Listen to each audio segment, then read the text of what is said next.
இன்னைக்கு புருஷோத்தம மாசம், புருஷோத்தமுடைய புகழ நம்ம ஒவ்வொரு நாளும் கேட்டுட்டு இருக்கோம். அவருடைய லீலைகளை கேட்டுட்டு இருக்கோம். அந்த வகையில இன்னைக்கு பிரலம்பாசுர வதம் இன்னைக்கு பார்க்கலாம். அதுக்கு முன்னாடி புருஷோத்தம் மந்தம் அப்படிங்கிறதால ஜீவ கோஸ்வாமியுடைய யுகலாஷ்டகம் அதோட ஆரம்பிக்கலாம் நம்ம. கிருஷ்ண பிரேமமயி ராதா राधा प्रेममयो हरि कृष्ण प्रेममयी राधा राधा प्रेममयो हरि जीवने निधने नित्यम् राधा कृष्णौ गतिर्मम जीवने निधने नित्यम् राधा कृष्णौ गतिर्मम कृष्णस्य द्रविणं राधा राधाय द्रविणं हरि जीवने निधने नित्यम् राधा कृष्णौ गतिर्मम कृष्ण प्राणमयी राधा राधा प्राणमयो हरि जीवने निधने नित्यम् राधा कृष्णौ गतिर्मम कृष्ण द्रवमयी राधा राधा द्रवमयो हरि जीवने निधने नित्यम् राधा कृष्णौ गतिर्मम कृष्ण गेहे स्थिता राधा राधा गेहे स्थितो हरि जीवने निधने नित्यम् राधा कृष्णौ गतिर्मम कृष्ण चित्त स्थिता राधा राधा चित्त स्थितो हरि जीवने निधने नित्यम् राधा कृष्णौ गतिर्मम नीलाम्बरधर राधा पीताम्बरधरो हरि जीवने निधने नित्यम् राधा कृष्णौ गतिर्मम वृन्दावनेश्वरी राधा कृष्ण वृन्दावनेश्वर जीवने निधने नित्यम् राधा कृष्णौ गतिर्मम वृन्दावनेश्वरी राधा कृष्ण वृन्दावनेश्वर जीवने निधने नित्यम् राधा कृष्णौ गतिर्मम राधा कृष्णौ गतिर्मम राधा कृष्णौ गतिर्मम युगलाष्टकम की जय। शील जीव गोस्वामी की जय। और प्रेमानंदे हरि हरि। जीव गोस्वामी என்ன சொல்றாரு இந்த பாட்டுல? ஷார்ட்டா சொல்லணும் அப்படின்னாக்கா, ஜீவனே நிதனே நித்தியம் ராதா கிருஷ்ணோ கதீர்மம். வேற எதுவும் கதி இல்லை, ராதா கிருஷ்ணர் தான் அப்படின்னு அவர் இந்த பாட்டு முழுக்க அவங்களுடைய புகழ் பாடுறாரு. சோ அதோட நம்ம இன்னைக்கு பிரலம்பாசுர வதத்தை நம்ம பார்ப்போம். ஹரே கிருஷ்ண மாதாஜி, நமஸ்காரம். வெல்கம் மாதாஜி. மாதாஜி பத்தி ஒரு சின்ன இன்ட்ரோடக்ஷன். மாதாஜி கிருஷ்ணா கான்சியஸ் மூமெண்ட்க்கு வந்து 2000வது ஆண்டு வந்தாங்க. ஹரிநாம தீட்சை 2003ஆம் ஆண்டு பெற்றார்கள். பிராமண தீட்சை வந்து 2011ஆம் வருடம் பெற்றார்கள். மாதாஜி வந்து நிறைய சேவை பண்ணியிருக்காங்க. ப்ரீச்சிங் சேவா, பக்தி விருட்சா, பிரசாதம் கமிட்டிக்கு இன்சார்ஜா இருந்திருக்காங்க. இப்ப வந்து மாதாஜி வந்து மாயாப்பூர் இன்ஸ்டியூட், இப்போ இன்ஸ்டியூட் ஆஃப் ஸ்பிரிச்சுவல் எஜுகேஷன் இங்க எல்லாம் டீச்சரா ஒர்க் பண்றாங்க. ரொம்ப நல்லா ஆழ்ந்த புரிதல், பிரபுபாதரோட புத்தகங்களை வந்து ரொம்ப ஆழ்ந்த புரிந்து கொண்டு அதை வந்து அடுத்தவங்களுக்கு எடுத்து சொல்றதுல திறமை வாய்ந்தவர்கள் மாதாஜி. மாதாஜி அவங்க 2 பேருமே மாதாஜியோட பிரபு, ஹரிலீலா பிரபு நம்ம எல்லாருக்குமே நல்லா தெரியும். அவரோட கிளாஸ் கேட்காதவங்களே இருக்க மாட்டோம். அது மாதிரி பிரபுவும் ரொம்ப நல்லா எல்லாம் சொல்லுவாங்க. டக் டக்குன்னு பதில் சொல்லுவாங்க. என்ன கேள்வி கேட்டாலும் சாஸ்திரங்கள்ல இருந்து. மாதாஜியும் ரொம்ப நல்லா அந்த மாதிரி சாஸ்திரங்களை நுணுக்கி ஆராய்ந்து படிச்சிருக்காங்க. அவங்கள்ட்ட இருந்து இன்னைக்கு நம்ம பிரம்பலாசுர வரம் கேட்கறதுல நம்ம எல்லாருக்கும் ரொம்ப சந்தோஷம். ஹரே கிருஷ்ணா மாதாஜி. ஹரே கிருஷ்ண மாதாஜி. இது எல்லா புகழும் குரு மற்றும் கௌரங்கருக்கு தான். இந்த புருஷோத்தம மாதத்துல வந்து கிருஷ்ணா புக்கு படிக்கிறதுக்கான அந்த ஒரு வாய்ப்பு, ஒவ்வொரு நாள் ஒவ்வொரு கதை கேட்கறதுக்கான வாய்ப்பு கொடுத்த Ipoh institute of spiritual education, Muralidhar Shyam Prabhu, Vandita Mataji, Vishweshwari Mataji, Manimukunda Prabhu எல்லாருக்கும் வந்து ரொம்ப நன்றி. நீங்க கொடுத்த வாய்ப்புனால நானும் வந்து ஒவ்வொரு நாளும் வந்து கேட்டுட்டு இருக்கேன் எல்லார்கிட்டையும். ஸ்ரீரங்கா மாத்தியோட கிளாஸ் கேட்டுட்டு இருந்தேன். அப்புறம் ரமாரங்கினி மாச்சி கிளாஸ் எனக்கு அப்பப்போ டைம் கிடைக்கும் போதெல்லாம் எல்லாரும் அப்படியே கேட்டுட்டு இருக்கேன்.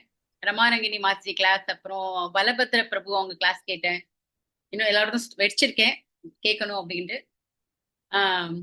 இது என்ன ஞாபகப்படுத்துது அப்படின்னா, இந்த பரிஷித் மகாராஜ் சொல்றாரு கிருஷ்ணரை பத்தி சொல்லுங்க அப்படின்னு சொல்லிட்டு 10வது ஸ்கந்தம் பாகவதத்துல முதல் அத்தியாயத்துல சுகதேவ கோஸ்வாமி கிட்ட கேட்கிறார் பரிஷித் மகாராஜ், பகவானை பற்றி இன்னும் சொல்லுங்க அப்படின்னு சொல்லிட்டு. அதோடய அவர் என்ன சொல்றாரு அப்படின்னாக்கா, 10வது கண்டம் 1வது அத்தியாயத்துல 4வது ஸ்லோகத்துல அவரே சொல்றாரு. அதாவது இந்த கிருஷ்ண கதை வந்து எப்படின்னாக்கா, பந்தப்பட்ட ஆத்மாவிற்கு அவருடைய வர்ணனை தான் சரியான மருந்து அப்படின்னு சொல்ற. அப்போ கசாப்பு கடக்காரனை தவிர வேறு யார் பகவானின் மேன்மைகளை கேட்பதை நிறுத்துவான். அதாவது இந்த கசாப்புக்காரன் அப்படிங்கிற வந்து தானே தன்னுடைய ஆன்மாவை கொள்பவன். நம்ம ஈஷோபனிஷத்துல படிச்சிருக்கோம் ஆத்மஹா அப்படின்னு சொல்லிட்டு. அதாவது நமக்கு கிடைத்த அந்த தன்னுணர்வுக்கான பாதையை வந்து இந்த மனித பிறவியில நம்ம தவறு விட்டுட்டோம் அப்படின்னாக்கா ஆத்மஹா அப்படின்னு ஈஷோபனிஷத் சொல்றது. சோ அப்படிப்பட்ட ஆளை வந்து பகவான் பரீட்சித் மகாராஜ் எப்படி சொல்றாரு அப்படின்னாக்கா, பசுக்நாத், வினா பசுக்நாத் அப்படிங்கிற வார்த்தையால குறிப்பிடுகிறேன். நிவத்த தர்ஷைர் உபகீயமானார் பவௌஷதா சோத்ர மனோபிராமா க உத்தம ஸ்லோக குணானுவாதாத் புமான் விரஜேத வினா பசுக்நாத். இந்த பகவான் அந்த தேர்ந்தெடுக்கப்பட்ட சொற்களால் புகழப்பெற்றவர் அதான் உத்தம ஸ்லோக குணானுவாதாத். அந்த உத்தம ஸ்லோகராக வர்ணிக்கப்பட்ட பகவானுடைய அந்த குணங்கள் மற்றும் லீலைகள், அதுதான் வந்து பிறவி சக்கரத்துல சுழல்கின்ற அந்த ஆத்மாவிற்கு ஒரே மருந்து அப்படின்னு சொல்லிட்டு இந்த பகவானுடைய கதை, அந்த கதை என்ன செய்யக்கூடிய வல்லமை படைத்துள்ளது அப்படிங்கிறது அங்க பரிஷித் மகாராஜ் சொல்ற. சோ அப்படிப்பட்ட அந்த கிருஷ்ண கதை கேட்பதனால என்ன பயன் அப்படிங்கிறது நம்ம 5வது ஸ்கந்தம் பாகவதத்துல 18வது அத்தியாயம் இந்த ஜம்பு தீப வாசிகளுடைய பிரார்த்தனையில வந்து ரொம்ப ஒரு அருமையான ஒரு பிரார்த்தனை அவங்களோடது. எனக்கு என்னுடைய ஃபேவரைட் பிரேயர் அப்படின்னு சொல்லலாம். யத் சங்கலப்தம் நிஜ வீரிய வைபவம் தீர்த்தம் முஹு சம்ஸ்பிருஷதாம் ஹி மானசம் ஹரத்யஜோந்த ஸ்ருதிபீர்கதோங்கஜம் கோவைன சேவேத முகுந்த விக்ரமம். ரொம்ப அழகா வந்து அவங்க சொல்லியிருக்காங்க. என்ன சொல்லியிருக்காங்கன்னா, முழுமுதற் கடவுளான முகுந்தனே எல்லாம் என்று இருக்கும் மனிதர்களிடம் தொடர்பு கொள்வதால். யார் எப்படிப்பட்டவர்கள்ட்ட நம்ம தொடர்பு கொள்ளணும்? முழுமுதற் கடவுளான முகுந்தனே எல்லாம் என்று இருக்கும் மனிதர்களிடம் தொடர்பு கொள்வதால். அப்படி நமக்கு யார் கிடைச்சிருக்கா அந்த அதிர்ஷ்டசாலிய நம்ம வந்து அந்த அதிர்ஷ்டம் பெற்றிருக்கோம். யார் அப்படிப்பட்ட முழுமுதற் கடவுளான முகுந்தனே எல்லாம் என்று இருந்தவர்? நம்முடைய இஸ்கான் ஸ்தாபக ஆச்சாரியர் ஸ்ரீல பிரபுபாதர். அவருடன் நம்ம தொடர்பு கொண்டதுனால நமக்கு என்ன ஆணுச்சு அப்படின்னாக்கா, அந்த அவர்கிட்டே நம்ம காதால் கேட்டு அவற்றை மிக விரைவில் புரிந்து கொள்பவன் ஆகின்றான். அப்போ முகுந்தனின் செயல்கள் மிகுந்த சக்தியுடையவனாகும். அவற்றை கேட்பதின் மூலம் ஒருவன் பகவானுடன் கூட விரைவில் தொடர்பு கொள்கிறான். அப்ப நம்ம கேட்பதின் மூலமா யார்கிட்ட இருந்து கேட்கணும்? இந்த மாதிரி தூய பக்தரிடமிருந்து கேட்க வேண்டும். அப்ப தொடர்ந்து ஆர்வமுடன் கேட்கும் பொழுது இதயத்திலுள்ள அந்த கலங்கங்கள் எல்லாமே நீக்கப்படுகின்றது. இதே கங்கையில கண்டிப்பா கங்கையில குளிக்கும் பொழுது அந்த சூக்ஷ்ம சரீரத்துல இருக்கின்ற அழுக்குகளும் கூட நீக்கப்படும். ஆனா என்ன சொல்றாங்க இந்த ஸ்லோகத்துல அவங்க கங்கைக்குள்ள நீங்க குளிச்சா கூட அது அந்த அழுக்கு நீங்கப்படுவதற்கு கொஞ்சம் நாள் ஆகும். ஆனா இதுவே ஒரு தூய பக்தருடன் நம்ம கேட்கும் பொழுது உடனடியாக அந்த களங்கங்கள்லாம் போயிடும் அப்படின்னு சொல்லு. அந்த பெரும் பாக்கியத்தை ஒருவாள் எப்படி விவரிக்க இயலும் அப்படின்னு அவங்க கேட்கிறாங்க. சோ இதுதான் கிருஷ்ண கதை. இப்ப அப்படிப்பட்ட கிருஷ்ண கதையை தான் நம்ம ஒவ்வொரு நாளும் கிருஷ்ணரின் லீலைகளையும் குணங்களையும் நம்ம இந்த கிருஷ்ணா புக் மூலமா நம்ம படிச்சுட்டு இருப்போம் இந்த புருஷோத்தம மாதத்துல. அப்படி இன்னைக்கு நம்ம படிக்க போறது பிரலம்பாசுர வதம். ஆச்சாரியர்கள் என்ன சொல்றாங்கன்னாக்கா ஒவ்வொரு அசுரர்களும் ஒவ்வொரு அனர்த்தங்களை குறிக்கின்றது அப்படின்னு சொல்றாங்க. சோ இப்ப இந்த அசுரர்கள்லாம் அழிக்கப்படுறதுக்கு இன்னொரு ஒரு அர்த்தம் என்ன அப்படின்னாக்கா நம்முடைய இதயத்தில் இருக்கின்ற இந்த அனர்த்தங்கள்லாம் அழியப்பட வேண்டும். அப்படி பிரலம்பாசுரன் எதை குறிக்கின்றார் அப்படின்னாக்கா இந்த காமம் நம்ம ரெண்டு வகையான காமம்னு சொல்லலாம். ஒண்ணு சாதாரணமா ஒரு காமம், அது நம்ம ஸ்தூலமானது அப்படின்னு சொல்லலாம். இது நம்ம இங்கிலீஷ்ல என்ன சொல்லுவாங்கன்னா கிராஸ் செக்ஸ் அப்படின்னு சொல்லுவாங்க. இன்னொன்னு சூக்ஷ்மம் அப்படின்னு சொல்லுவாங்க, அதாவது சட்டில் செக்ஸ் அப்படின்னு சொல்லுவோம். அந்த சட்டில் செக்ஸ் அப்படின்னா என்னன்னாக்கா பெயர், புகழ், அதுக்கப்புறம் ஒரு பதவி, அதன் மேல் இருக்கின்ற ஒரு காமம் அப்படின்னு ஆச்சாரியர்கள் சொல்றாங்க. இந்த பிரலம்பாசுரன் அதுக்கு அப்படிப்பட்ட ஆசை, அதாவது தன்னுடைய பெயர், தனக்கு புகழ், தனக்கென்று ஒரு ஒரு நிலை, அதே மாதிரி அதற்கான ஆசை தான் பிரலம்பாசுரனை குறிக்கின்றது சொல்லுவோம். சோ அப்ப இந்த அனர்த்தங்கள்லாம் களையப்பட வேண்டும் அப்படின்னா நம்ம திரும்பி கேட்டுக்கிட்டே இருக்க வேண்டும், கேட்டுக்கொண்டே இருக்க வேண்டும். அதுக்காக தான் இந்த ரெண்டு ஸ்லோகம். இந்த ரெண்டு ஸ்லோகத்திலயும் ஒரு ஒப்புமை என்னன்னு பார்த்தோம்னாக்கா இந்த முதல் ஸ்லோகத்திலயும் என்ன சொல்றாங்கன்னா இந்த விஷயங்கள்லாம் நம்ம குரு சிர பரம்பரை வழியாக கேட்க வேண்டும் அப்படின்னு சொல்லிட்டு பரீட்சித் மகாராஜ் சொல்றாரு. அதே நம்ம பிரபுபாதும் சொல்றாங்க. இத நம்ம குருசிரம் பரம்பரை வழியாக கேட்க வேண்டும். நிவிருத்த தர்ஷைர் உபகீயமானாத் அப்படிங்கிற அந்த ஸ்லோகத்துல பரீட்சித் மகாராஜ் சொல்றார். அது குருசிர பரம்பரை வழியாக கேட்க வேண்டும் அப்படின்னு சொல்லி. சோ அது ரெண்டுத்திலுமே ஒப்புணர்வு பார்த்தோம்னாக்கா எந்த கிருஷ்ண கதையாக இருந்தாலும் அதை ஒரு அதிகாரபூர்வமான குருசீர பரம்பரையில் கேட்க வேண்டும். அப்போதுதான் அதற்கான அந்த முழு பலன், அந்த ஒரு பொட்டன்சி அப்படின்னு சொல்லுவோம், அந்த சக்தி எப்போ அப்படின்னாக்கா அது இந்த குருசீர பரம்பரையில தூய பக்தர்களிடம் கேட்கும் பொழுது. சோ இதோட நம்ம இப்ப பிரலம்பாசுர வதத்தை நம்ம பார்ப்போம். ரொம்ப அழகா வர்ணிச்சிருக்காங்க. இதுல அந்த கோபர்களுடன் கிருஷ்ணர் விளையாடி கொண்டே இருப்பது, எல்லாருமே முழுக்க அவங்க அந்த பிரயாணம் முழுக்க விளையாண்டுட்டே போறாங்க. சோ அந்த அளவுக்கு அந்த கிருஷ்ணா புக்ல ஸ்லோகங்களா இருக்கு எப்படி அவங்க விளையாண்டுட்டே போனாங்க அப்படின்னு சொல்லி. சோ இப்ப எப்படி ஆரம்பிக்கிற அப்படின்னாக்கா இந்த நாசக்கார தீ, அந்த ரெண்டு தடவை ஒரு காட்டு தீ இருக்கு. இப்ப முதல் தடவை நம்ம இதுக்கு முந்தின அத்தியாயம் பார்த்தோம்னாக்கா இந்த நாசக்கார தீ அது என்னக்கா அதை எப்படி ஒப்பிடுறாங்கன்னாக்கா அந்த நாசக்கார தீ அழிக்கப்படுவதற்கு வைஷ்ணவர்களுக்குள்ள நடக்கின்ற சின்ன சின்ன மன வேற்றுமைகள் அந்த அனர்த்தத்தை குறிக்கும். அதையும் அழிக்கப்படும். சோ அது முடிச்சுக்கிட்டு கிருஷ்ணர் அவருடைய நண்பர்கள், உறவினர்கள், பசுக்கள், ஏன்னா கன்றுகள், பசுக்கள் கன்றுகளும் எருதுகள் பகவானையும் பிரிக்கவே முடியாது. அதாவது நம்ம கோபாலா அப்படின்னு சொல்லிட்டு அவரை நம்ம குறிக்கின்றோம், கோவிந்தா அப்படின்னு சொல்லிட்டு நம்ம சொல்றோம். சோ அவங்க எல்லாம் புழை சூழ்ந்து பகவானின் புகழ் பாடி பாடிக்கிட்டே ஆடிக்கிட்டே பசுக்களால் நிறைந்திருந்த அந்த விருந்தாவனத்தை அவங்க வந்து சென்றடைந்தார்கள். அப்போ கிருஷ்ணரும் பலராமரும் வந்து பண்றாங்க, கோபியரின் மத்தியில ரொம்ப மகிழ்ச்சியா இருக்கும்போது பருவங்கள் மாறி அந்த விருந்தாவனத்துல கோடை காலம் ஆரம்பித்தது. இப்ப நம்ம கோடை காலம் நடந்துட்டு இருக்கு. நம்ம இப்ப கோடை காலம் வந்து எப்ப முடியும்னு இருக்கு, ரொம்ப வேர்க்குது, தாங்க முடியல. ஆனா விருந்தாவனத்து வாசிகள் வந்து கோடை காலத்தை வரவேற்றார்கள். ஏன்னா அந்த கோடை காலம் வந்து எப்படி இருந்ததுன்னா வசந்த காலத்தை மாறு போன்று இருந்தது. அந்த வசந்த காலம் மாதிரி எப்படி இருந்தது அப்படின்னு பார்த்தோம்னாக்கா, பகவான் கிருஷ்ணரும் பலராமலும் அங்கு வசித்ததினால் அந்த கோடை காலத்தினுடைய உஷ்ணம் வந்து உங்களுக்கு தெரியலையா, அந்த அளவுக்கு அவங்களுக்கு வசந்த காலம் போலி இருந்தது. எப்போதும் வந்து எப்படின்னாக்கா பிருந்தாவனத்துல யமுனை நதி இருக்கிறதால அங்க நீர் விழுந்து கொண்டே இருந்ததால அருவிகள், அந்த அருவிகள் விழுந்து கொண்டே இருக்கிறதால அந்த ஒலி எப்படி இருக்குன்னா வண்டின் ரீங்காரத்தை தோற்கடிக்கும். இப்ப நம்ம அந்த அருவிகள்லாம் இருக்கிற இடத்துல நம்ம போனோம்னாக்கா அந்த சலசலசலன்னு அந்த நீர் ஓசை வந்து கேட்டுக்கிட்டே இருக்கும். இப்ப சமீபத்துல நான் வந்து நம்முடைய இஸ்கான் சென்டர் கேங்டாக் சிக்கிம் மாநிலத்துக்கு போனேன்.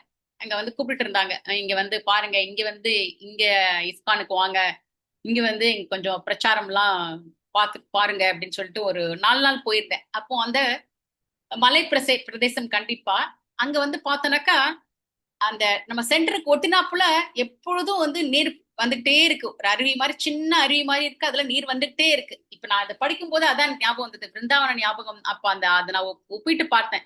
அங்கேயும் வந்து அப்படியே சல சல சல சலன்னு நீருடைய ஓசை கேட்டுட்டே இருந்தது. அப்போ பிருந்தாவனத்துல வந்து கோடை காலத்துல எப்படி வசந்த காலம் மாதிரி இந்த நீர் வழிந்து ஓடுகின்ற அந்த ரீங்காரம் எப்போது இருந்துகிட்டே இருந்தது. அது எப்படி இருந்ததுன்னா வண்டின் ரீங்காரத்தை கூட தோற்கடித்து விடும் அப்படின்னு வர்ணனை போட்டிருக்கு. சோ பிருந்தாவனத்துல வந்து அந்த கோடை காலத்துல எப்படி இருக்கும்னா அந்த சூரியனுடைய தகைக்கின்ற அந்த வெப்பம். இப்ப எங்க மாயாப்பூர்ல வந்து நல்ல ஒரு உஷ்ண காலம் ஆரம்பித்து விட்டது. அதே அநேகமும் அங்கேயும் வந்து அதே மாதிரிதான் இருக்கும்னு நினைக்கிறேன். இங்க அந்த வெப்பம், அந்த தகிக்கின்ற வெப்பத்தினால யாரும் வந்து அவதிப்படுவதில்லை. ஏன்னா பகவான் கிருஷ்ணரும் பலராமலும் இருக்கிறதால எப்போதும் அது வசந்த காலத்தை போலவே இருக்கின்றது. அந்த வர்ணனை பார்த்தோம்னாக்கா அங்க பிருந்தாவனத்துல இருக்கின்ற ஏரிகள்லாம் வந்து பார்த்தோம்னா பசுமையான புல், எப்போதாலும் பச்சை பசேல்னு இருக்கு. இப்ப இங்க திரும்பி பார்த்தோம் அப்படின்னாக்கா எங்க மாயப்பூர்ல வந்து அந்த வழி, இப்ப கல்கட்டால இருந்து மாயப்பூர் வழி வரும்போது அந்த பசுமையான அந்த ஒரு புல்வெளி அங்க பார்த்தோம்னாக்கா ரொம்ப அழகழகா வந்து சமயத்துல நம்ம வெள்ளை தாமரை, வெண் தாமரை, சிகப்பு தாமரை அதெல்லாம் பார்க்கலாம். அதுவும் மழை காலத்துல வந்து பார்த்தோம்னாக்கா நிறைய அல்லி இருக்கும். அதெல்லாம் வந்து நம்ம பார்த்தோம்னாக்கா பிரபுபாருடைய அந்த பொருள் உரைகள்ல அவர் சொல்லக்கூடிய அந்த ஒப்புமையை வந்து நம்ம ரொம்ப நல்லா ரிலேட் பண்ணலாம். சோ அதே மாதிரி இங்க விருந்தாவனத்திலையும் ஏரிகளை சுற்றி பசுமையான புல் வகைகள், கல்ஹார, கஞ்ச, உத்பல அப்படின்னு சொல்லிட்டு பல வகையான தாமரை மலர்கள் அங்க இருந்ததால எப்பொழுதுமே நறுமணம் வீசுகின்றது. இந்த தாமரை மலருடைய நறுமணம் இருந்து கொண்டே.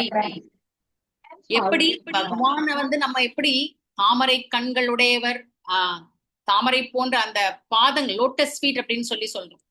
அந்த தாமரை பாதங்களை வந்து வர்ணிக்காத ஒரு ஸ்லோகமே இருக்காது. எல்லா ஸ்லோகத்திலையும் நம்ம பார்த்தோம்னா பாவத்துல வந்து நம்ம என்னெல்லாம் எத்தனையோ ஸ்லோகங்கள் முதல் காண்டத்துல இருந்து 12வது காண்டம் வரைக்கும் பார்த்தோம்னாக்கா அந்த தாமரை பாதங்களை வந்து வர்ணிக்காத பக்தர்களே இல்லை அப்படின்னு சொல்லலாம். கர்தம முனி என்ன சொல்றாரு, பாதாம்புஜம் அப்படின்னு சொல்றாரு. பாதாம் பவா அப்படின்னு சொல்றனாக்க அவருடைய தாமரை பாதத்தின் மூலமாக நம்ம வந்து இந்த பௌதிக கடலை வந்து கடந்து விடலாம். பாதார விந்தம் அப்படின்னு சொல்லி பவசிந்து போத்தம், பாதார விந்தம் பவசிந்து போத்தம். நமக்கு தெரியும் இந்த பிறவி கடலே நம்ம வந்து கடந்து விடலாம் அப்படின்னு கர்தம முனிவர் சொல்றார். பாதார விந்தம் பவசிந்து போத்தம் அப்படின்னு சொல்ற அந்த யமுனை நதியின் அலைகள், அப்புறம் அந்த தாமரை மலர்லேந்து வர்ற நறுமணம், இது எல்லாமே வந்து அந்த குளுமையோட காரணத்தினால அங்க வந்து கோடையின் வெப்பம் வந்து அவங்கள பாதிக்கவே இல்லை அப்படின்னு சொல்லுவோம். எப்போதும் மலர்கள் நிறைந்திருக்கும் பிருந்தாவன காட்டுல அந்த அழகான மான்கள் வந்து அந்த காட்டுல வந்து துள்ளி குதிச்சு விளையாடிட்டே போயிட்டு இருக்கு. பறவைகளின் கலவரம், மயில்களின் கூவல், மயில்களின் நடனம், எண்டுகளின் ரீங்காரம் எல்லாமே வந்து அங்க பிருந்தாவனத்துல இருக்கு. அந்த குயில்கள் வந்து எப்படி இருக்குன்னா 5 வகையான விதங்கள்ல கீதத்தை இசைக்கின்றன அப்படின்னு சொல்ல. இது எல்லாமே வந்து அழகான ஒரு வர்ணனை, அழகான ஒரு சூழ்நிலை. மகிழ்ச்சியின் இருப்பிடமாக பகவான் வந்து குழலூதியபடி அண்ணன் பலராமரோடு கோபியர்களோட பசுக்கள் சூழ பிருந்தாவனத்துல காட்டில ரொம்ப அழகா மகிழ்ச்சியா அவங்க வந்து ஆடி பாடிக்கிட்டே வந்து பிருந்தாவன காட்டுக்குள் நுழைகின்றார்கள். அவங்க என்னென்ன பண்றாங்க, மயிலிறகளோட ஒத்த மலர்கள், புதிதா வளர்ந்த இலைகள், சின்ன சின்னதா இருக்கும் புதிதா வளர்ந்த இலைகள், ட்விக்ஸ் அப்படின்னு சொல்லுவாங்க. அந்த மாதிரியான அந்த இலைகளை மரங்களிடையே எல்லாம் வந்து போய் நடந்து போயிட்டு இருக்காங்க. அப்புறம் நம்ம பார்த்திருப்போம் வைஜெயந்தி மாலம் அப்படின்னு சொல்லி பகவான் வந்து எப்போதுமே அந்த அழகழகான அந்த காட்டு மலர்களால வந்து அலங்கரித்து கொண்டுள்ளார் அப்படின்னு சொல்றாங்க. வைஜெயந்திம் தமாலம் அப்படின்னு சொல்லி சொல்லுவாங்க பகவான். அப்போ அந்த மலர் மாலைகளை அணிஞ்சுக்கிட்டு குங்கும பொடி பெற்று அழகாக பகவான் விளங்குகிறார். மற்றவர்களும் அவங்களும் அதே மாதிரி வந்து காட்டு பூக்கள் எல்லாத்தையும் வச்சு அவங்க வந்து அலங்காரம் பண்ணிட்டு இருக்காங்க. ஆடியும் பாடியும் வந்து எப்படி போயிட்டு இருக்காங்கன்னா, சில சமயத்துல வந்து சண்டை போட்டுக்கிட்டே போறாங்களாம். அதுக்கப்புறம் சில சமயத்துல வந்து கிருஷ்ண டான்ஸ் ஆடுறாராம், மற்றவங்க எல்லாம் வந்து பாடுறாங்களாம். சில சமயங்கள்ல வந்து மற்றவர்கள் குழல் இசைக்கின்றார்கள். எருமையுடைய கொம்புனை ஊதினார்கள், அதாவது பியூகல்ஸ் அப்படின்னு சொல்லுவாங்க. எருமை கும்பை ஊதினார்கள் அப்படின்னு சொல்றாங்க. இது மாதிரி ஒரு நல்ல ஒரு ஹாப்பி அட்மாஸ்பியர், ரொம்ப குதூகலமான ஒரு சூழ்நிலை. இந்த சிறுவர்கள் எல்லாமே வந்து கிருஷ்ணருக்கு உதவுவதற்காக வானுலகிலிருந்து இறங்கி வந்திருந்த தேவர்கள், ஆயர்குல சிறுவர்களின் தோற்றத்தில் இருந்த தேவர்கள் ஆனவர்கள் கிருஷ்ணரை நடனமாடும்படி உற்சாகப்படுத்தி கொண்டிருந்தார்கள். இப்படிப்பட்ட இந்த சிறுவர்களை பத்தி நம்ம 10வது ஸ்கந்தம் 12வது அத்தியாயத்துல 11வது ஸ்லோகத்துல வந்து சொல்லப்பட்டிருக்கு. இங்க எப்படின்னாக்க இங்க வந்து சாதாரணங்களே கிடையாது. இத்தம் சதாம் பிரம்ம சுகானுபூத்தியா தாஸ்யம் கதானாம் பரதைவதேன மாயாஸ்ரிதானாம் நரதாரகேன சாக்கம் விஜக்ரு கிருத்த புண்ணிய புஞ்ச அப்படின்னு சொல்றாங்க. அதுல என்ன சொல்றாங்கன்னா, எந்த கிருஷ்ணர் அந்த பரபிரம்மத்துடன் கலந்துடணும்னு சொல்லிட்டு ஞானிகள் விரும்புகின்றார்களோ, ஞானிகள் பிரம்ம சுகானுபூத்தியா, ஞானிகள் வந்து அந்த பரபிரம்மத்துடன் கலந்துடணும்னு சொல்லிட்டு நினைக்கிறாங்க, விரும்புறாங்க. அந்த பிரம்ம ஜோதியின் பிறப்பிடமானவர் பகவான் கிருஷ்ணர். நித்திய தொண்டினை ஏற்றுக்கொண்டுள்ள பக்தர்களுக்கு அந்த கிருஷ்ணர் பரமபுருஷர் ஆவா. தாஸ்யம் கதானாம் பரதெய்வத்தேன,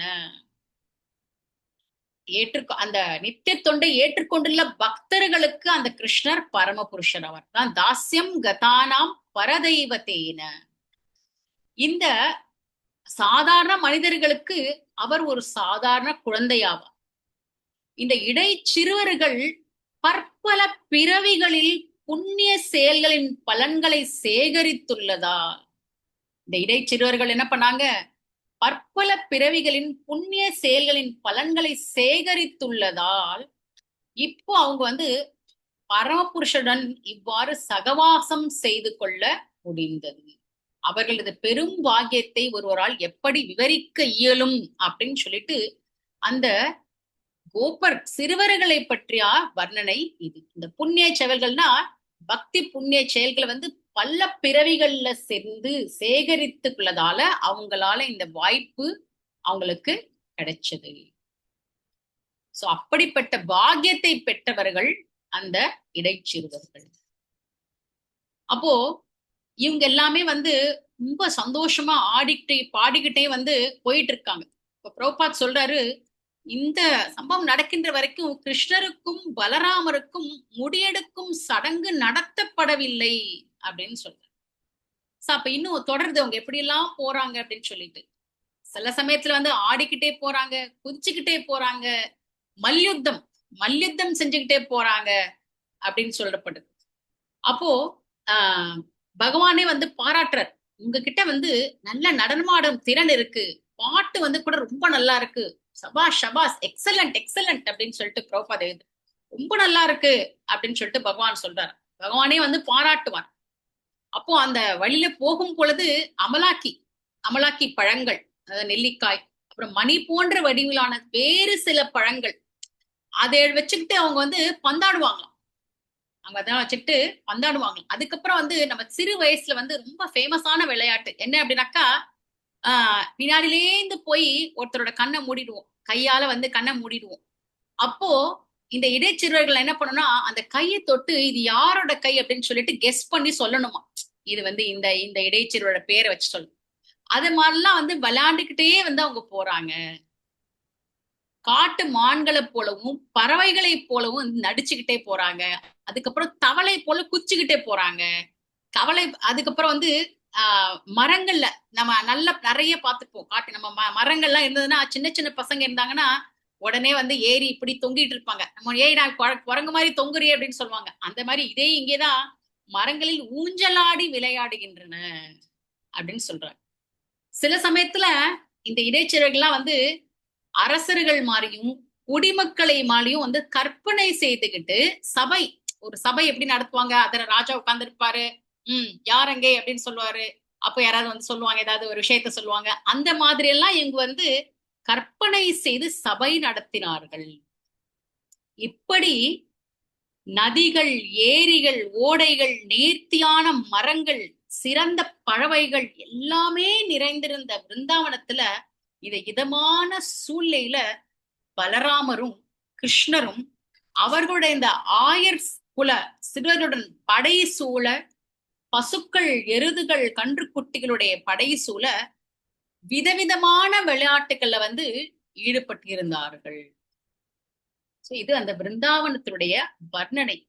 இது நம்முடைய என்ன எப்படி பண்ணலாம்னாக்கா, இதே மாதிரி நம்மளும் வந்து பக்தி தொண்டுல வந்து நம்ம சேர்ந்து பக்தி தொண்டு பண்ணும் பொழுது, அந்த பக்தர்கள் சங்கத்தோடு நம்ம பக்தி தொண்டு செய்யும் பொழுது அதுல கிடைக்கக்கூடிய அந்த ஒரு சந்தோஷம்,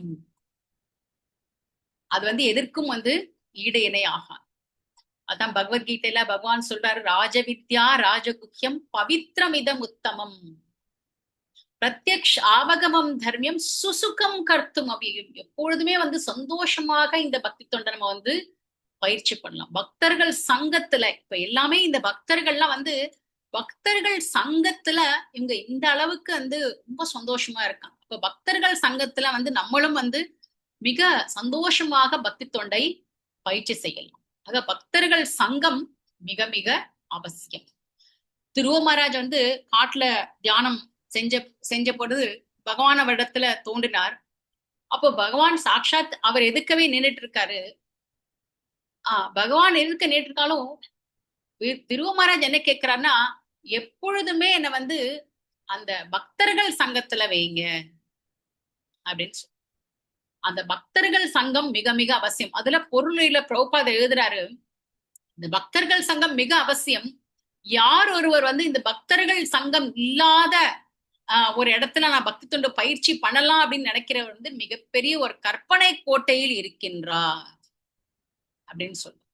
ஆக இந்த சத் சங்கத்தின் அவசியம். இந்த பக்தர்களோடு ஒன்றோடு ஒன்று ஒரு சந்தோஷமா ஒரு நண்பர்களாக இருந்து அந்த பக்தி தொண்டு பயிற்சி செய்யக்கூடிய அந்த சுவையே வந்து பிரலாதியான சுவை. சோ இப்படி ஒரு சூழ்நிலை இருக்கும் பொழுது எல்லாரும் வந்து விளையாண்டுட்டு இருக்காங்க. அப்போ பிரம்பாசுரன் அப்படிங்கிற பெயரை உடைய ஒரு அரக்கன் அவங்க கிட்ட வரார். ஒரு கோபர் வேஷம் போட்டு வரார். அன்னைக்குன்னு பார்த்து விஸ்வநாத் சக்கரவர்த்தி டாக்டர் சொல்றாரு, அந்த கோபர் வந்து அன்னைக்கு காட்டுக்கு வரல இவங்களோட. ஏன்னா அவருக்கு வீட்டுல ஏதோ ஒரு பணி இருந்துச்சு, அதனால அந்த கோபர் சிறுவன் வந்து வரல. அதனால அந்த கோபர் சிறுவன் மாதிரி பிரலம்பாசுரன் உள்ள நுழைஞ்சிட்டா. அப்போ பகவானுக்கு தெரியாத விஷயமா? எல்லாமே அவருக்கு தெரியும். முற்றிலும் அறிந்தவர், முக்காலத்தையும் உணர்ந்தவர், எல்லாம் அறிந்தவர். அதான் 7வது அத்தியாயத்துல வந்து சொல்றார், வேதாகம் சமதீதானி வர்த்தமானானி சார்ஜுன பவிஷ்யானி ச பூதானி மாம் து வேதன கஷ்டன அப்படின்னு சொல்றார். பகவானுக்கு வந்து நிகழ்காலம், கடந்த காலம், எதிர்காலம் எல்லாமே தெரியக்கூடிய. சோ அப்படிப்பட்ட பகவானுக்கு தெரியாதது கிடையாது. முக்காலங்களையும் உணர்ந்தவர் அவர். அப்போ உடனே வந்து வந்துட்டியாப்பா, வாப்பா வாப்பா வாப்பா, வா வா வா, நம்ம எல்லாம் சேர்ந்து விளையாடலாம் வா அப்படின்னு சொல்லிட்டு பேசிக்கிட்டே வந்து எண்ணம் என்ன இருக்கு, இவர் எப்படி இப்ப போட்டு தள்ளலாம், இப்ப இவன் வந்துட்டானே, இப்பதான் காட்டு தீ முடிஞ்சது, இப்ப அடுத்து ஒருத்தன் அனுப்பிச்சுட்டாங்க அப்படின்னு சொல்லிட்டு யோசிச்சுட்டு இருக்காரு, எப்படி என்ன பண்ணலாம் அப்படின்னு சொல்லிட்டு. அப்போ உடனே திட்டம், நீ வந்தது ரொம்ப சந்தோஷமா இருக்கு, நம்ம இப்ப உடனே அடுத்து ஒரு கேம் ஸ்டார்ட் பண்ணிடலாம் அப்படின்னு சொல்லிட்டு. என்ன கேம் அப்படின்னா, எல்லோரும் இப்ப நம்ம ஜோடி ஜோடியா விளையாடலாம் அப்படின்னு சொல்லிட்டேன். அப்போ அப்ப நம்ம ஜோடி ஜோடியா விளையாண்டு நம்ம சேலஞ்ச் பண்ணிக்கலாம், சவால் விட்டுக்கலாம் அப்படின்னு சொல்றேன். அப்போ என்ன டீம், 2 டீமா பிரிஞ்சுட்டாங்க. கிருஷ்ணா டீம் ஒண்ணு, பலராம டீம் ஒண்ணு. அப்போ கிருஷ்ணர் பக்கம் பலராமர் பக்கம் எல்லாம் ஒரு 2 கட்சியா சேர்ந்துட்டாங்க, யுத்தம் செய்யணும். சோ எந்த டீம் வந்து தோல்வி அடைந்ததோ, அந்த தோல்வி அடைந்த டீம் வந்து இந்த வெற்றி பெற்ற டீம்ல இருந்து உள்ள ஆளுங்களை வந்து தோல்ல தூக்கிட்டு போகணும். அதான் கேம். கேம் முடிஞ்சதுக்கு அப்புறம் அப்ப எதிர்கட்சி ஜோடி ஜோடியா வந்து யுத்தம் செய்யணும். வென்றவர்களை வந்து தோல்வி அடைந்தவர்கள் என்ன பண்ணும், முதுகில் சுமந்து, அதாவது ஷோல்டர்ல தூக்கிட்டு போகணும். இதான் நிபந்தனை தான். அப்போ அவங்க விளையாண்டுட்டே இருக்காங்க ஒரு பக்கம், அதே சமயம் பசுக்களையும் கவனித்துக் கொண்டிருந்தார்கள். இப்படி அவர்கள் என்ன பண்றாங்க, பாந்திருவன் காட்டுக்கு சென்றார்கள். 12 காடுகள் நேத்தா நம்ம ஸ்ரீரங்கா மாத்துச்சு. 12 காடுகள் என்னென்ன அப்படின்னு சொல்லிட்டு இருந்தாங்க, கேட்டுட்டு இருந்தாங்க. மதுவனம், கதிரவனம், தப்போ மகாவனம், கோகுல் மகாவன், அதுக்கப்புறம் பாந்திருவன், மாதிரி தாளவன், 12 காடுகள் நிறைந்த அந்த விருந்தாவன். அப்போ யார் யார் எந்தெந்த டீம்ல இருந்தாங்க, ஸ்ரீதாமன், ரிஷபன், இவங்க வந்து பலராமன் கட்சியில இருந்தாங்க. பலராம் டீம் வந்து வெற்றி பெற்றது. அப்போ எந்த டீம் தோல்வி அடைஞ்சிருச்சு, கிருஷ்ணருடைய டீம் வந்து தோல்வி அடைந்து விட்டது. எப்படி பரமபுருஷ பகவான் அவருடைய டீம் எப்படி தோல்வி அடையும் அப்படிங்கிற கேள்வி இருக்கு. அப்போ பிரம்மாவுடைய பிரார்த்தனை 10வது ஸ்கந்தம் பாகவதத்துல அவர் என்ன சொல்றாரு, ஞானே பிரயாசம் உதபஸ்ய நமந்த ஏவ ஜீவந்தி சன்முகரிதாம் பவதீய வார்த்தாம் ஸ்தானே ஸ்திதௌ ஸ்ருதிகதாம் தனுவான் மனோபி ய பிராயசோ அஜீத ஜீதோபி அசி தைஸ்திலோக்கியம். அஜீதனா வெல்ல முடியாத பகவான் எப்படி வெல்ல முடியும்னா அந்த அன்பினால் வெல்ல முடியும். அஜீத பகவானுடைய இன்னொரு பேர் வந்து அஜீத. அந்த அஜீதராக இருக்கக்கூடிய பகவானை எப்படி வெல்ல முடியும்னா அந்த அன்பினால் வெல்ல முடியும். அதான் அஜீத ஜீத அப்படின்னு சொல்றாங்க. இதுதான் வந்து அழகு. ஏன்னா யாரையும் வந்து கிருஷ்ணர் வந்து தோற்கடிக்க முடியாது. இப்ப நம்ம தாமோதர் லீலையிலையும் பார்த்திருப்போம், யாராலையும் கிருஷ்ணரால கட்டி போடவே முடியாது. அப்படிப்பட்ட கிருஷ்ணரை தாய் யசோதா தன்னுடைய அன்பு என்ற கயிறினால் கட்ட முடிந்தது. அதே மாதிரி இந்த ஆயர் சிறுவரும் எப்படி பகவான் தோற்கடிக்க முடியாதவர், அஜீத. பகவானுடைய இன்னொரு பேரு அஜீத. வெல்ல முடியாதவராக நீர் இருந்த போதிலும் அப்படின்னு சொல்லிட்டு மேன்மையினை நிச்சயம் வெல்வர் அப்படின்னு சொல்லிட்டு பிரம்மதேவர் வந்து சொல்றார். சோ அப்படிப்பட்ட பகவான் இவங்க எப்படி வெல்ல முடிந்தது அப்படின்னாக்கா அன்பினால் பகவானை வெல்ல முடிந்தது. இப்ப யார் யாரை குட்டிக்கிட்டு போனாங்க, முழுமுதற் கடவுள் தோல்வி, அந்த டீம் தோல்வி அடைஞ்சிச்சு. அப்ப இவங்க யாரை எடுத்துட்டு போனோம், முழுமுதற் கடவுள் பகவான் வந்து ஸ்ரீதாமனை முதுகில் சுமந்து கொண்டு சென்றார். அடுத்த அந்த டீம்ல கிருஷ்ணருடைய டீம்ல பத்ரசேனர் இருந்தார். பத்ரசேனர் யாரை தூக்கிட்டு போயிட்டு இருந்தாரு, பத்ரசேனர் ரிஷபனை சுமந்தார். அப்போ ஆயர் குலத்துல சிறுவன் தோற்றத்துல இருந்த பிரலம்பாசுரன் யார வந்து தூக்கிட்டு போனா அப்படின்னு பார்த்தோம்னாக்க நம்முடைய பகவான் பலராமரை முதுகில் சுமந்தான். ஏன்னா பிரலம்பாசனுக்கு தெரியும் இங்க வந்து இந்த இதுல வந்து யார் வெல்ல கூட முடியாத பலசாலி அப்படின்னு பார்த்தா அப்போ கிருஷ்ணர் அப்படிங்கறத அவர் தெரிஞ்சு போயிடுச்சு. அதனால அவர் என்ன பண்ணாரு, பலராமரை முதுகில் சுமந்து நடக்க ஆரம்பித்தார். அப்போ பலராமரை சுமந்து நடக்க ஆரம்பிச்ச உடனேயே என்ன ஆச்சு, ஏன்னா பிரலம்பாசனுடைய திட்டம் என்னன்னாக்கா, கிருஷ்ணரோட அருகுல நம்ம வந்து இருக்கக்கூடாது, நம்ம கொஞ்சம் கொஞ்சமா வந்து பலராமர் வந்து வெகு தூரம் நம்ம அழைச்சிட்டு போயிடணும், அப்ப அங்க போய் நம்ம வந்து கொண்டு விடலாம் அப்படிங்கிறது பிரலம்பாசனுடைய ஒரு பிளான். அப்போ எல்லாத்துக்கும் மாஸ்டர், அந்த மாஸ்டர் பிளான் நம்ம பலராமர் போட்டார். அது என்ன பிளான் அப்படின்னாக்கா, அந்த கண்டிப்பா அந்த அசுரன் வந்து பலத்திலையும் சக்தியிலும் மிகுந்தவன். அத வந்து பலராமருக்கு தெரிஞ்சிடுச்சு. இருந்தாலும் அந்த மலைக்கு சமமான பலராமர் வந்து அவர் தூக்கிட்டு போயிட்டு இருக்காரு. அப்போ பலராமருக்கு புரிஞ்சிச்சு. அப்போ உடனே என்ன பண்ணாரு, கொஞ்சம் கொஞ்சமா வந்து அவருடைய பலராமர் இல்லையா, பலத்தை வந்து அதிகரிக்க ஆரம்பித்தார். அப்போ பலத்தை அதிகரிக்க ஆரம்பித்த உடனேயே வந்து அந்த ஆயர்குல சிறுவன் போன்ற அந்த தோற்றத்தை வந்து அவரால் வந்து தாக்க வைக்க முடியல. அவனுடைய உண்மை சொரூபம் வெளிப்பட்டது. உண்மை உருவம் வெளிப்பட்டது. உருவம் பார்த்தனாக்கா திடீர்னு ஆஹ் அப்படியே ஒரு தங்க கிரீடம் அவனுடைய தலையை வந்து அலங்கரிக்கிறது. அதுல அவங்களுடைய காதணிகள் அது எப்படின்னாக்கா, மேகம் மேகத்திலேந்து வருகின்ற மின்னலை போல இருக்கின்றது அப்படின்னு சொல்லிட்டு வர்ணனை சொல்லப்பட்டது. மேகமண்டலம் மேகமண்டலம் மாதிரி விரிந்து இருக்கு. கண்கள் வந்து அப்படியே அனல் மாதிரி பளிச்சிடக்கூடிய பற்கள் இதெல்லாம் இருக்கு. அது எல்லாமே வந்து பலராமர் கவனிக்க ஆரம்பித்தார். ஆனா ஒன்னும் பண்ணல. அதுல வர்ணனைகள் என்ன பண்ணிட்டு இருக்காங்க அப்படின்னாக்கா, கொஞ்சம் நர்வஸ் ஆயிட்டாராம். பலராமர் இந்த தோற்றத்தை பார்த்ததுக்கு அப்புறம் கொஞ்சம் நர்வஸ் ஆயிட்டு கொஞ்சம் பயந்து போயிட்டாங்க. அது எப்படின்னாக்கா, இது வந்து ஒரு லீலையின் சுவாரஸ்யம். அப்ப அந்த அசுரனை பார்த்து பயப்படக்கூடியவரா பலராமர் கிடையாது கண்டிப்பா. இது என்னக்கா, அந்த லீலையை வந்து மெருகூட்டுவதற்காக, அந்த லீலைய மெருகூட்டுவதற்காக பார்த்தோம்னாக்கா கொஞ்சம் பயப்பட்ட மாதிரி, கொஞ்சம் நர்வஸ் ஆன மாதிரி வந்து வர்ணனை கொடுத்திருக்கான். ஏன்னா அப்பதான் வந்து அந்த லீலையின் சுவாரஸ்யம் கிடைக்கும் அப்படின்னு சொல்லி. அப்போ அந்த லீலையில சுவாரஸ்யம் கிடைக்கிறதுக்காக இவங்க அதை பண்றாங்க. அதை மாயாவாதிகள் தவறாக புரிந்து கொள்கின்றார்கள். அப்ப பகவானும் வந்து மோக குணங்களுக்கு உட்பட்டவர் அப்படின்னு சொல்லி. ஆனா இது வந்து என்னன்னாக்கா, லீலைக்கு மெருகூட்டுவதற்காக தான் இந்த மாதிரியான செயல்கள். பலராமராவது நர்வஸ் ஆகாதாவது இல்ல பயப்படுறதாவது, அந்த பேச்சுக்கே வந்து இடமே இல்லை. அப்ப ரொம்ப ஆச்சரியப்படுறாரு, எப்படி திடீர்னு மாற முடியும் அப்படின்லாம் வந்து யோசிச்சுட்டு இருக்காரு. அப்போ அவர் புரிஞ்சிச்சு, இவன் வந்து இந்த அசுரன் வந்து எல்லா ஃப்ரெண்ட்ஸ் கிட்ட இருந்தும் என்ன தூரமா எடுத்து அழைச்சிட்டு போய் என்ன கொல்ல நினைக்கிறான் அப்படிங்கிற அந்த பிளான் வந்து பலராமருக்கு தெரிந்து விட்டது.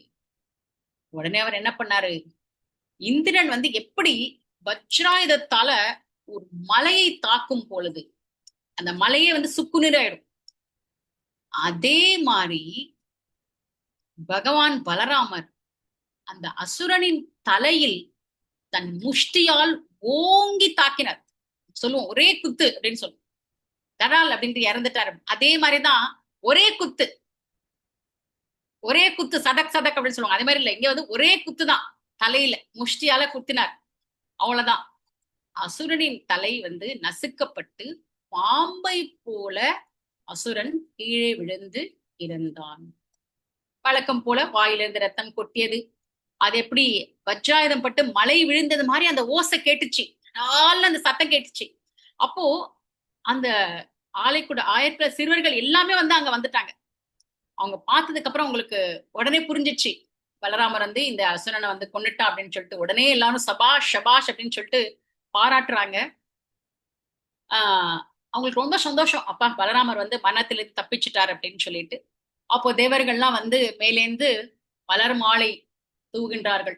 ஆஹா, அவங்களுக்கு ரொம்ப சந்தோஷம், இந்த ஒரு அசுரன் வந்து கொல்லப்பட்டு விட்டான். அங்க தினம் தினம் ஒரு அசுரனை வந்து ஆஹ் இவர் கம்சன் வந்து அனுப்பிச்சுட்டு இருந்தான்.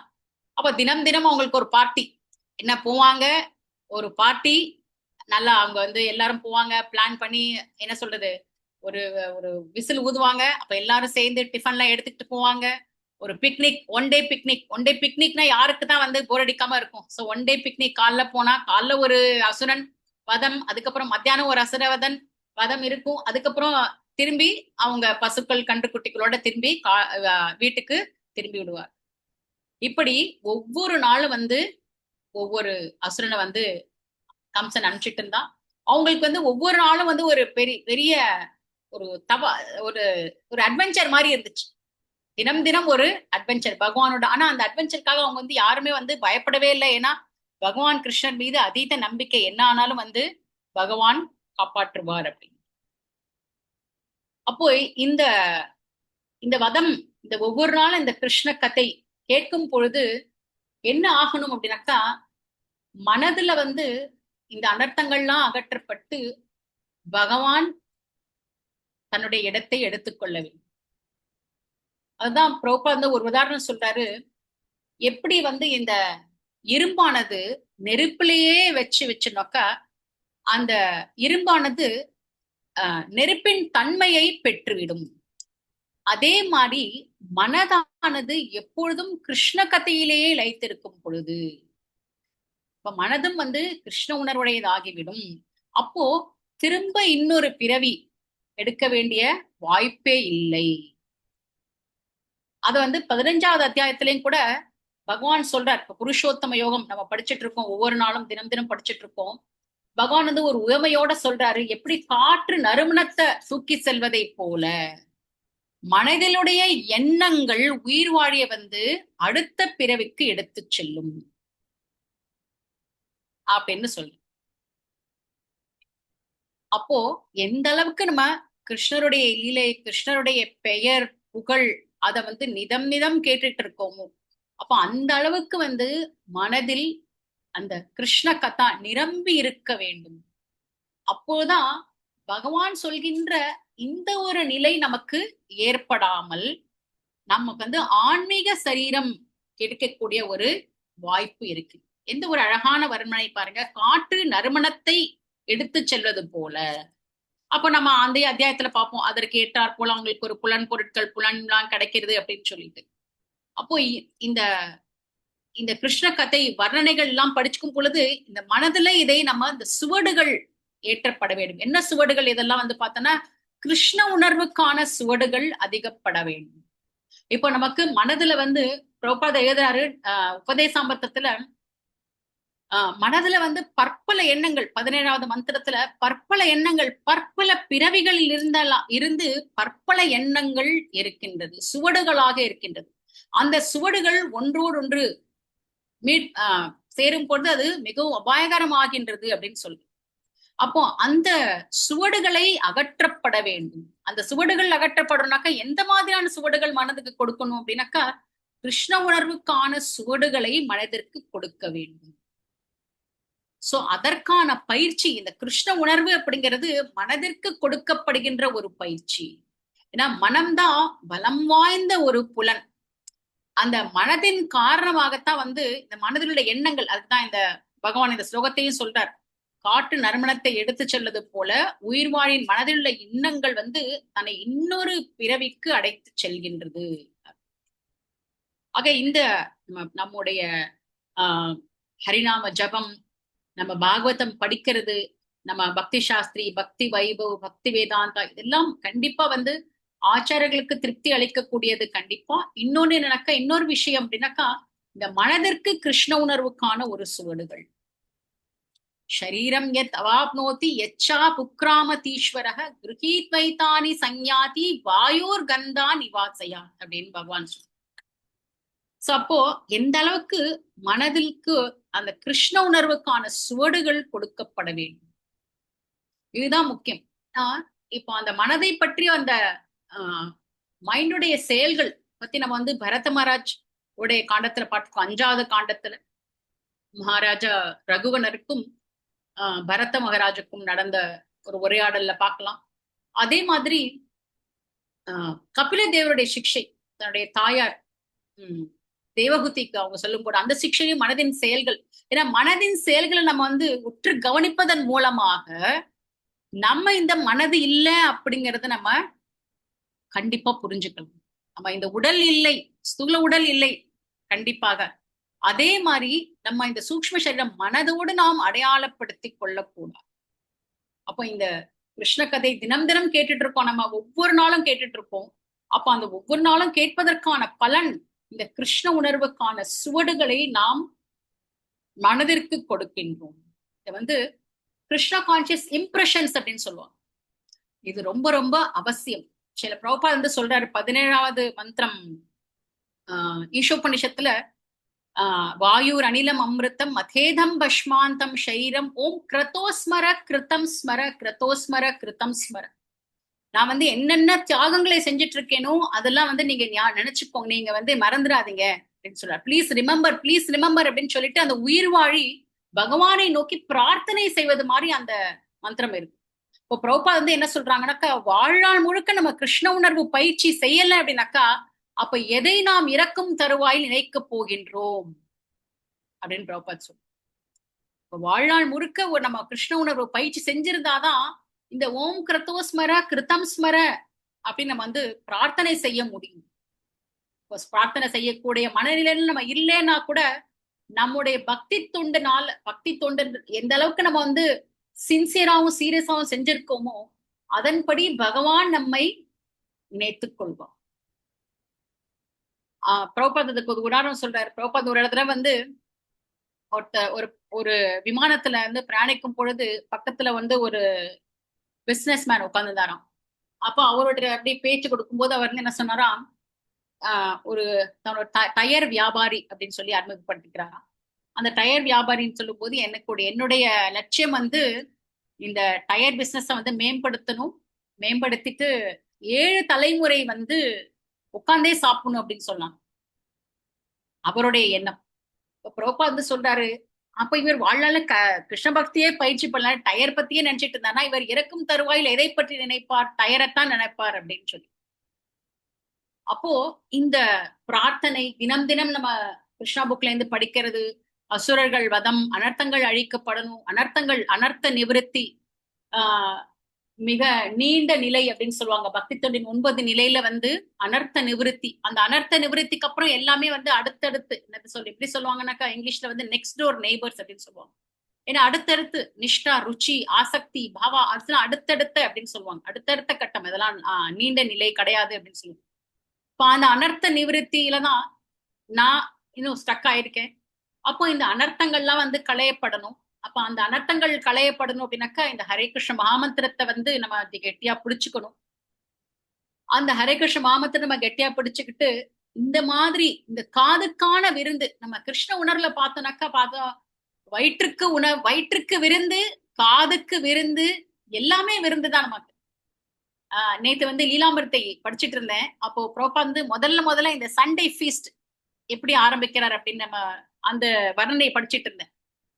பிரபுபாத் ஒரு ஆளை வந்து முதல் சண்டே ஃபீஸ்டுக்கு வந்து 12 ஐட்டம் பண்றாரு. பாத்தீங்கன்னா புஷ்பண்ணா அப்படிங்கிறாங்க 2 சப்ஜி. அந்த லீலாமிர்தத்துல வந்து 2 பேர் போடல என்ன சப்ஜி அப்படின்ட்டு. ஆனா கண்டிப்பா குலாப் ஜாமுன் இஸ்கான் புல்லட் அப்படி இருந்தது. அதுக்கப்புறம் வந்து ஸ்வீட் ரைஸ் இருந்துச்சு. அதுக்கப்புறம் ஆப்பிள் சட்னி ரொம்ப சுவாரஸ்யமா இருந்தது. பிரபுபாத் வந்து ஆப்பிள் சட்னி சொல்லி கொடுக்குறாரு சிஷ்யர்களுக்கு. ஆப்பிள் சட்னி எப்படி பண்ணணும், சப்பாத்தி எப்படி செய்யணும் அப்படிலாம் சொல்லிட்டு இருந்தாரு. அப்போ இந்த ஞாயிறு அன்பு விருந்து, அதான் ஃபர்ஸ்ட் லவ் ஃபீஸ்ட் ஸ்டார்ட் பண்றாங்க. அந்த கண்களுக்கு விருந்து, அதாவது பகவான் தரிசனம் கண்களுக்கு விருந்து. ரொம்ப அழகான அந்த நம்ம பகவானை வந்து வர்ணிக்கிறோம். வேணும் கொடந்த மரவிந்த தலாய தாட்சம் பர்ஹாவதம்சம் அசிதாம்புத சுந்தராங்கம் கந்தர்ப்ப கோட்டி கமனீய அப்படின்னு சொல்லிட்டு டெய்லி நம்ம பாடுறோம். அது கண்களுக்கான விருந்து. காதுகளுக்கான விருந்து என்னது? காதுகளுக்கான விருந்து பார்த்தோம்னாக்கா பகவத்கீதை பாகவதத்துல பகவானின் புகழ் மட்டும் தூய பக்தர்களின் புகழை வந்து நம்ம வந்து கேட்டுக்கிட்டே இருக்கும். அவங்க தூய பக்தருடைய புகழை வந்து நம்ம காதால கேட்டுக்கொண்டே இருக்கின்றோம். அந்த காதுகளுக்கு விருந்து, கண்களுக்கு விருந்தாயிடுச்சு, காதுகளுக்கு விருந்தாயிடுச்சு. அதுக்கப்புறம் அதே மாதிரி வயிற்றுக்கு அந்த பிரசாதம் பகவானின் கருணை இதன் மூலமாக கிடைக்கக்கூடிய விருந்து. ஆரம்பத்துல அது மருந்தாக தோன்றினாலும் அதுக்கப்புறம் ஃபுல்லா பார்த்தோம்னாக்கா அது விருந்து. அப்போ அந்த விருந்தாவனத்துடைய வர்ணனை நம்ம பார்த்தாலே தெரியுது. நம்ம பிரம்ம சமயத்துல வந்து சொல்றாங்க, பிரம்மதேவர் சொல்றாரு இல்லையா, அங்க விருந்தாவனத்துல கோலோக விருந்தாவனத்துல வந்து ஒவ்வொரு அடியும் வந்து ஒரு நடனம். Every step is a dance. And ஒவ்வொரு வார்த்தை, every word is a song. அது வந்து ஒரு பாடல் அப்படிங்கிறாங்க. Every word is a song, every step is a dance அப்படின்னு சொல்லிட்டு. ஸோ அப்படிப்பட்ட பிருந்தாவனத்துடைய வர்ணனை எல்லாமே வந்து கேட்க கேட்க நமக்கு அமிர்தத்தை போன்று இருக்கின்றது. எல்லாமே விருந்துதான். அதான் பகவத்கீதையில சொல்ற சுசுகம் கர்த்தும் அவ்யயம். இதை வந்து ரொம்ப நம்ம சந்தோஷமாக பயிற்சி செய்யலாம் அப்படின்னு சொல்லி. அப்போ நம்ம இப்பதான் பார்த்தோம், இந்த அனர்த்த நிவர்த்தி கொஞ்சம் நீண்ட காலம் இருக்கும். அந்த அனர்த்தங்கள் களையப்படும் பொழுது சில சமயத்துல சுசுகம் கர்த்தும் அவ்யயம் கண்டிப்பாக இந்த அனர்த்த நிவர்த்தி நிலை எப்படி சொல்லலாம் அப்படின்னாக்கா, இப்ப நடந்து போயிட்டு இருக்கேன், நடந்து போயிட்டு இருக்கேன். அப்போ வந்து கால்ல வந்து ஒரு முள் குத்திடுச்சு. அப்ப அந்த முள் குத்தோட கண்டிப்பா நடக்க முடியாது. அப்ப என்ன பண்ணணும், நான் நல்லா நடக்கணும் அப்படின்னாக்கா அந்த முள்ளை வந்து எடுக்கணும். கண்டிப்பா முள்ளை எடுக்கும் பொழுது ஒரு வலி இருக்கும். கண்டிப்பா முள்ளை எடுக்கும் பொழுது ஒரு வலி இருக்கும். ஆனா அந்த முள்ளை எடுத்துட்டா நான் இன்னும் நல்லா நடக்கலாம். அந்த முள்ளை எடுக்கக்கூடிய அந்த ஒரு நிலைதான் வந்து அனர்த்த நிவிருத்தி.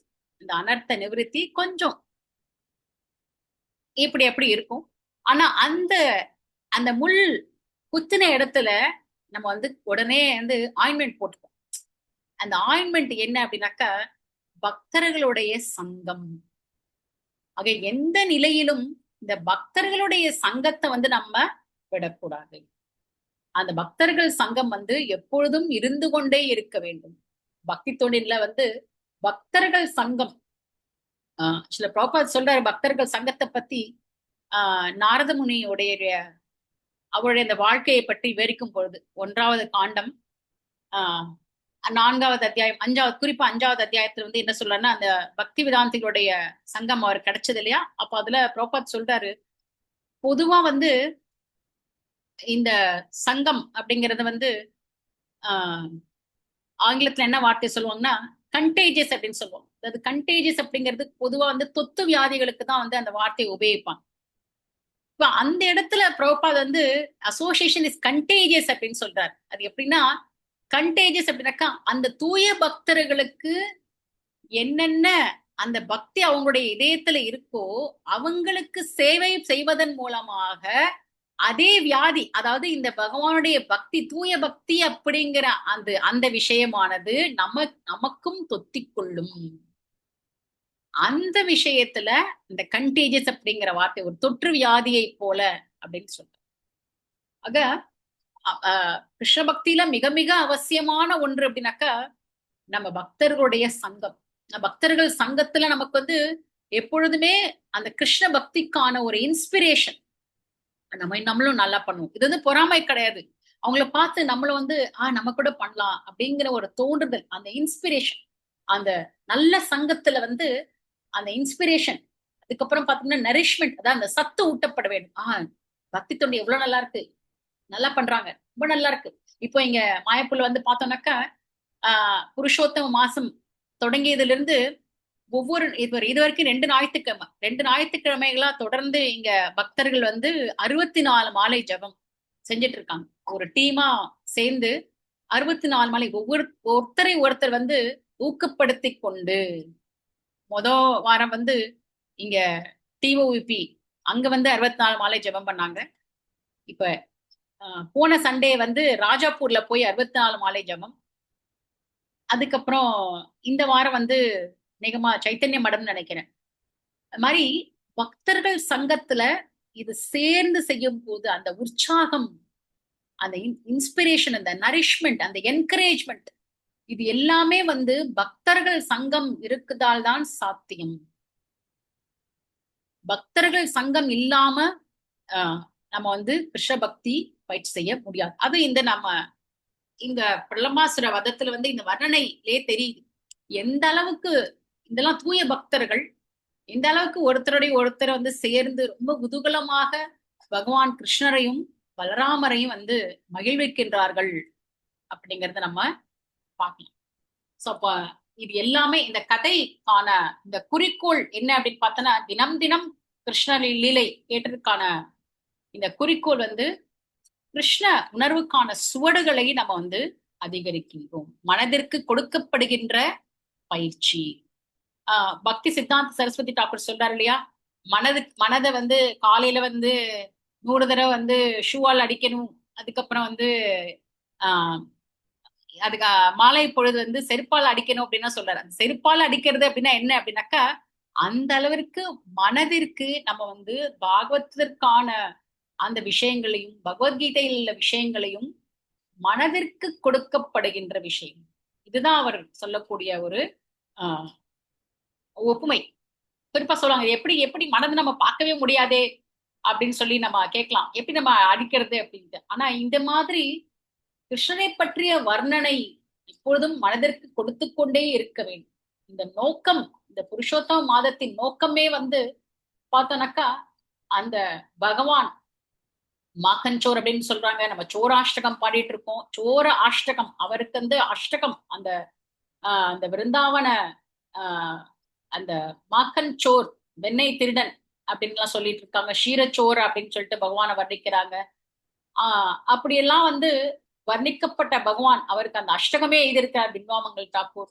அதற்கான அந்த நோக்கம் என்ன அப்படின்னாக்கா, இந்த கிருஷ்ண உணர்வுக்கான சுவடுகளை நாம் அதிகப்படுத்தல், மனதில் பகவானை நினைவிற்கொள்ளுதல். திரும்ப திரும்ப நம்ம வருகின்ற ஒரே விஷயம் கேட்டல். நம்ம நவவித பக்தியில பார்த்தோம்னாக்கா, ஸ்ரவணம், கீர்த்தனம், ஸ்மரணம். திரும்ப திரும்ப பகவானின் லீலைகளை நாம் நினைவிற்கொள்ளுதல், கேட்பதற்கான அந்த பலன், அந்த லீலைகளை நாம் நினைவிற்கொள்ளுதல். நினைவிற்கொள்ளுதல் மூலமாக மனதிற்கு அந்த கிருஷ்ண உணர்வுக்கான அந்த பலமான சுவடுகளை நாம் கொடுக்கின்றோம். அந்த சுவடுகளை நாம் கொடுக்கும் பொழுது கண்டிப்பாக பாகவதத்துல சொல்லப்பட்டிருக்கிற மாதிரி அந்தே நாராயண ஸ்மிருதி, அதுதான் வந்து வெற்றி அப்படின்னு பாகவதத்தை பொறுத்த வரைக்கும். வெற்றி அப்படிங்கிறது அந்தே நாராயண ஸ்மிருதி.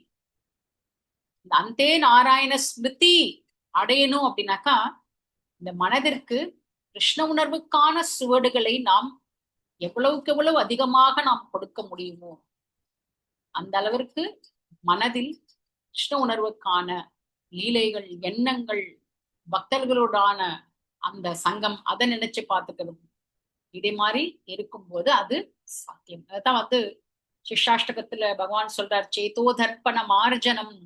சேதோ தர்ப்ப, இந்த சித்தத்தில் சேத்த இந்த உணர்வுகள், கான்சியஸ்னஸ், அதுல இருக்கக்கூடிய அழுக்குகள்லாம் அழிக்கப்படும் பொழுது, சேதோ தர்ப்பண மார்ஜனம், பவமகா தாவாக்னி நிர்வாபனம், ஆனந்த ஆம்புதி, அந்த எப்படி இருக்கும், அது பெருகிக்கொண்டே இருக்கும். ஆனந்த ஆம்புதி வர்தனம், பூர்ணாமிருதா சுவாதனம், சர்வாத்மா சனம் ஸ்னபனம் பரம் விஜயத்தே. அதுதான் வந்து பரம் விஜயத்தே ஸ்ரீகிருஷ்ண சங்கீர்த்தனம். இதுல யார் வெற்றி பெற்றார்? பகவானும் வெற்றி பெற்றார், ஆத்மாவும் வெற்றி பெற்று விட்டான். ஆத்மா எதனுடன் எப்படி வெற்றி பெற்றான்? யாருடன் போராடினான்? மாயையுடன் போராடினான். பகவத்கீதையில பிரபுபாத் சொல்றாரு, பக்தி தொண்டு என்பது ஒரு விதத்தில் மாயையுடனான ஒரு போர். அந்த போர்ல வந்து நம்முடைய கவச்சம் கவச்சம் பார்த்தோம்னாக்கா பக்தர்கள் சங்கம்.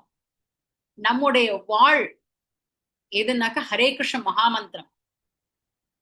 கேடயம் அப்படின்னு பார்த்தோம்னாக்கா 4 விதமான கட்டுப்பாட்டு விதிகள்.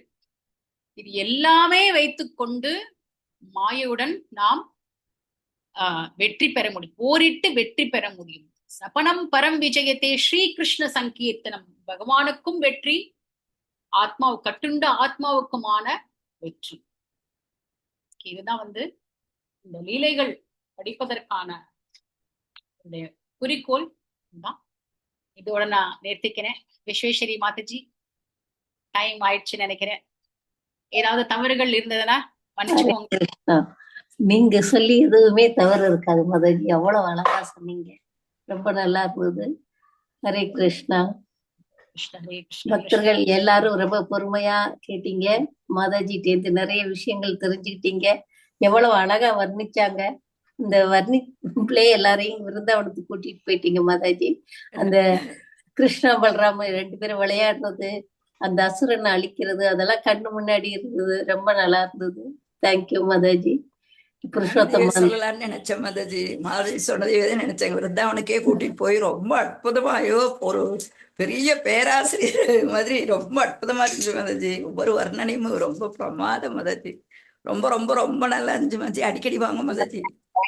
ஹரே கிருஷ்ணா மாதாஜி. हरे कृष्णा माताजी। हरे कृष्णा माताजी। प्रणाम माताजी। हरे माताजी कृष्णा ஹரே கிருஷ்ணா ஹரே மாதாஜி. கிருஷ்ணா மாதாஜி. விருந்தாவன மாயாப்பூர் அழகு எல்லாம் எங்களுக்கு காட்டிட்டு ஒரே அடியா அதையும் ஒரு மாதிரி பிரதட்சணா அதாவது ஒரு விசிட் நாங்க ஒரு வாட்டி மாயாப்பூரும் விருந்தாவன் தரிசனம் பண்ண வச்சுட்டீங்க மாதாஜி இந்த கடையிலேயே எங்களுக்கு. அதாவது என்னுடைய சந்தோஷம் என்னன்னா மாயாப்பூர் பரிக்கிரமா வந்தபோது மாதாஜியோட சங்கமம் கிடைச்சல எனக்கு ரொம்ப சந்தோஷம். ஹரே கிருஷ்ணா மாதாஜி. தண்டோதரம். ஹரே கிருஷ்ணா மாதாஜி. தேங்க்யூ மாதாஜி. தேங்க்யூ மாதாஜி. माताजी थैंक यू माताजी। கிருஷ்ணா மாதாஜி, எனக்கு உடம்பு சரியில்லை. நன்றி மாதாஜி. ஆரம்பத்துல பார்த்து Thank you. கோவாக கொண்டு போயிட்டீங்க. ஹரே கிருஷ்ணா மாதாஜி. ஹரே கிருஷ்ணா.